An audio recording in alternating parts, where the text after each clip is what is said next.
There was electricity. That's the most painful thing. Electricity in all these farms. And as you follow the poles, which are providing electricity in the white farms, they pass the village without electricity. Where is the explanation for that? You give the farmers electricity, you don't give our people electricity. Yet the poles are passing there. So, guys, welcome back to another episode of the WSXM. So, this speech we're about to get into, it's Julius Malema. He's giving a speech, and in this speech, he's basically saying, some of the things the points he's touching on is his EFF member, his party is not is not a racial organization, but at the same time, he's saying that he don't fight for white people because he wants black people to become on an equal footing, on an equal level as whites. Because unfortunately enough, South Africa still have a apartheid mentality still up to today, because what he's saying that the present government, Mr. Ramaphosa, is backed by the elite families from then till now. So let's listen to the speech where he's talking about the inequality of normal everyday living between whites and blacks. So let's get into this video and let me know what you think in the comment section. Boom. I'm here not to please anyone. I'm here to speak the truth, whether you like it or not. It's your own baby to feed Malta Bella. I'm not in the business of going around to please people. I only tell the truth. Now, I represent a non-racial organization, but we do not fight for white people. Why?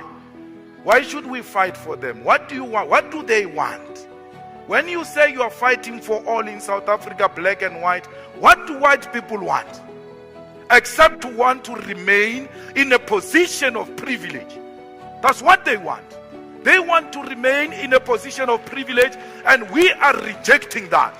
There is no white person who's going to remain in a position of privilege. We must all be equal. And in bringing the equality, we have to take deliberate decisions to empower the less privileged to be at the same level with those who are privileged. And that's what the EFF manifesto speaks about. Why should we build bicycle lanes? For what? White people demand bicycle lanes even when there is no cycling culture in South Africa, because they just want something to be done in their areas. Why? Because we are the ones who are paying the high taxes and rates. So something must be done here. You just want things to happen in your areas because you are paying, but there is a huge constituency of people without water and electricity.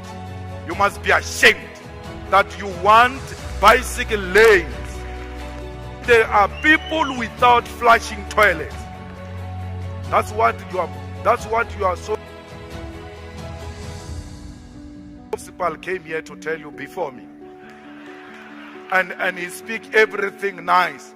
We are here to crush white dominance. We are here to create an equal society.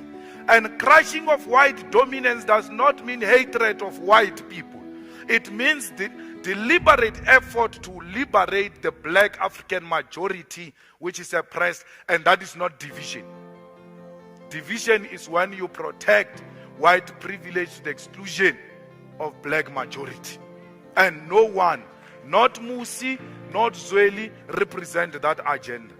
None of them is committed to stand before you and tell you that we want to bring to black people to the same level with you.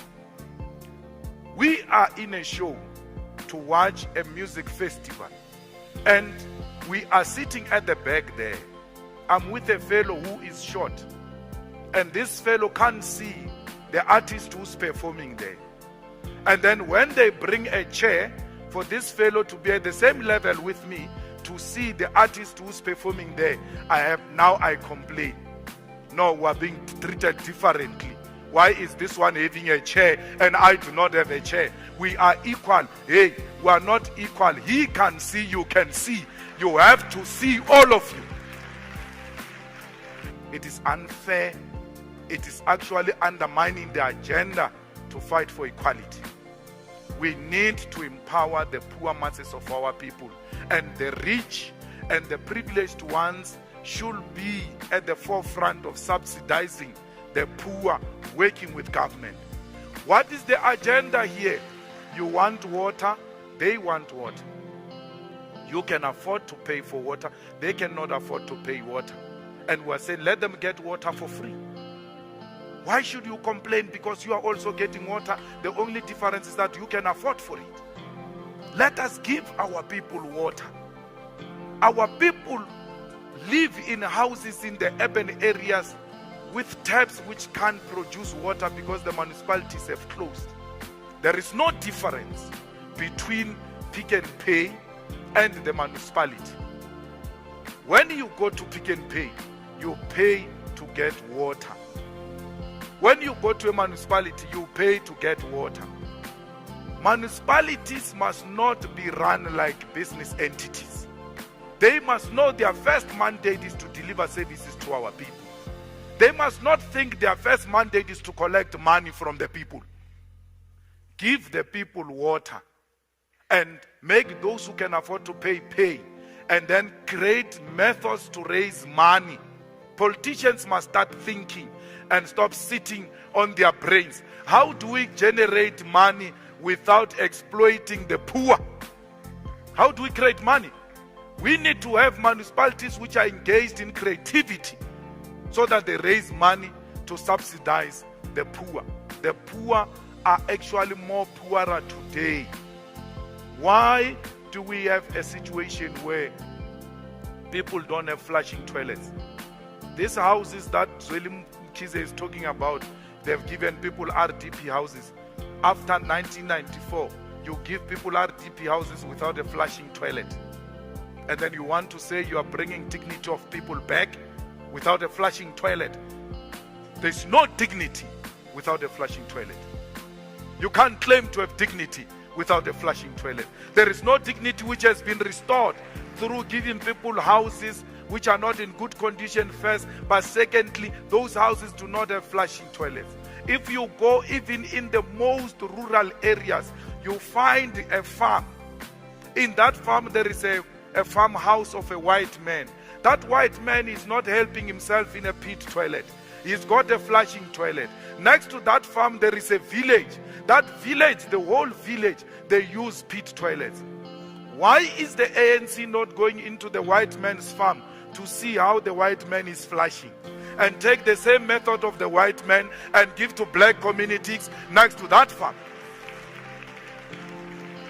I'm just saying, because they are lazy thinkers.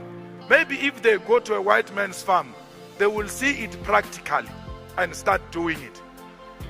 They can't think of how do we give our people flushing toilets.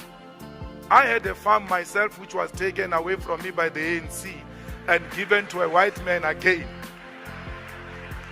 Now, next to that farm, there was a village without flushing toilets, but that farm had a flushing toilet. There was electricity. That's the most painful thing. Electricity in all these farms. And as you follow the poles which are providing electricity in the white farms, they pass the village without electricity. Where is the explanation for that? You give the farmers electricity, you don't give our people electricity. Yet the poles are passing there. And I support this thing of illegal connection of electricity, because those people are actually demonstrating to government practically that you are fools. This thing is doable. We've just done it ourselves. We've just done it ourselves. So that thing exposes the government of the ANC that it is not true, that it is practically impossible to deliver electricity to us. We are doing it. And therefore government must feel ashamed and move in to give our people safe electricity after being exposed by our people. They come here and talk about the land. And they ask Musi, what is your land policy? He waffles here and you clap hands for him, because he has not said anything on land. He says, I support land restitution and redistribution. But the moderators don't ask him a simple question. Since you support land restitution and redistribution, who have you given land in Western Cape? Who? Who have you given land? Helen Zille. Who have you given land? Musi. Where we govern, you even change accent. We govern very well. Where have you given people land? There is no democracy without land. At the core of our struggle, what started the ANC was as a result of land dispossession. The wars which were fought by African people against the British and colonizers, and they got defeated. They then realized that fighting as small tribes is self-defeating. We need to come together so that we fight for our land. So the starting of liberation struggle in South Africa was not necessarily about the issue of who becomes a president. The issue has always been the land. Mandela went to prison for land. Sobukwe was killed for land. Steve Biko was killed for land. Chris Hani was killed for land. They were not killed because they wanted to become politicians in air-conditioned offices. The land question is non-negotiable. Thank you.